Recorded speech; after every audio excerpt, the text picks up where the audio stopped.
Steve Jones with the Hardscape channel. I decided not to let Walt go because there was one area that we didn't get to discuss in the previous two interviews, and that is market. We have the segmental paving market. Doesn't matter if it's clay or if it's concrete, but what we have is a problem. Well, what's the problem? I think the biggest issue is that we have too many people out there that are just focusing on, going after all the same little jobs, but they're not focusing on the bigger picture.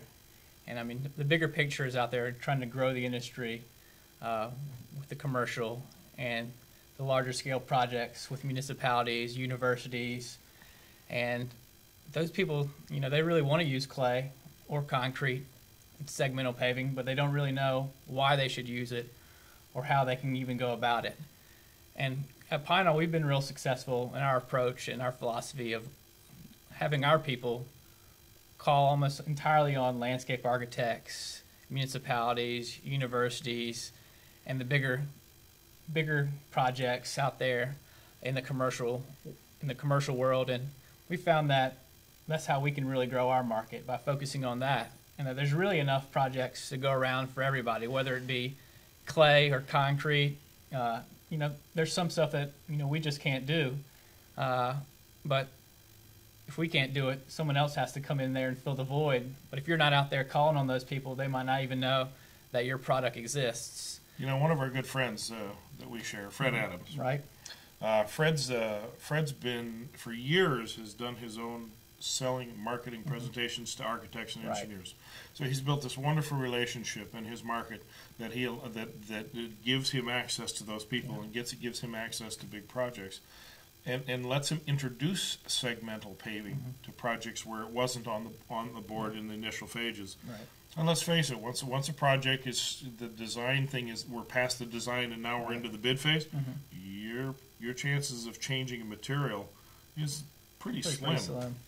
It's all in the design phase. You've got to get in front of people all the time. Remind them that this is their best long-term return on investment option that they have possible.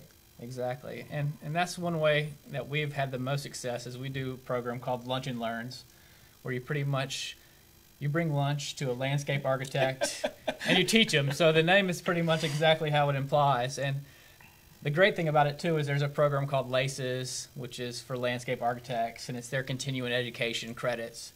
And when you can get your learn portion of the Lunch and Learn accredited with them, and so you can provide credit hours for them for continuing education to talk about permeables, heavy vehicular,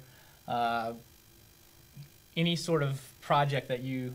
So you submit that to ASLA or something? Yeah, you submit it to ASLA in a program that they call LACES, LACES, and you can get 1-2 hours accredited, and then... And they get a free lunch. Right, and they get a free lunch. So which we know they don't turn down It's a very win-win often. for everybody, and a lot of architects and landscape architects are going out there and looking for people like that, and that's kind of what we have. Two people, one that covers the north and one that covers the southern part of the U.S., and that's primarily what they focus on, going out, doing lunch and learns, getting in front of landscape architects at ALSA shows.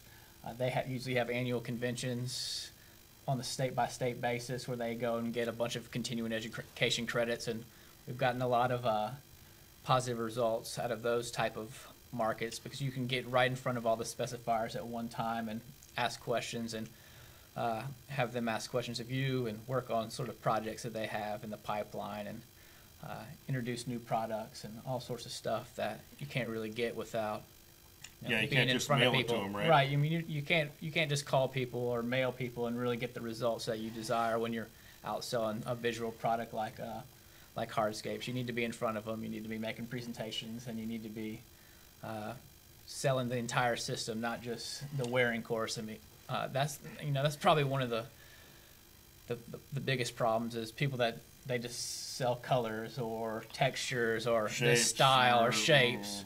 I mean, you need to sell the whole system, how long it's going to last, its advantages versus concrete and asphalt, its longevity, and the maintenance issues that you get when you choose a segmental paving over a traditional asphalt or concrete. And we feel that the story when you tell it appropriately, always tends to come out in favor of segmental paving. Well, was it Greg Ambrose, our instructor here, was saying as he was flying into Cleveland the other day, he looked out the plane window and looked at the expanse of pavement out there, and of course you see asphalt and you see concrete, and it's everywhere, and nowhere do you see pavers. And unfortunately, I think we cannibalize our own industry to fight for patio jobs, the little area between the sidewalk and the curb on a city job. I mean, it's almost embarrassing that we actually try to take credit for when we get those silly little jobs, and we've actually failed. We failed because we didn't sell the sidewalk. We failed because we didn't sell the entire project. And the word fail is a very strong word because it means so many things, and they're not good. But in essence, those people that are going after short-term things like that, I think, are not focused on the part of the business, the selling of the system to our industry, from our industry to those people that are going to specify. Walt, always fun. Yeah, it's been a pleasure. Back, go to work. Yep. Just give me a chance to rest my blisters in my back. So always told you to wear gloves today. I'm going to send you home all broken. They're going to be upset at me. I know they will. All right. But that's all right. This is Steve Jones from the Hardscape channel, signing off.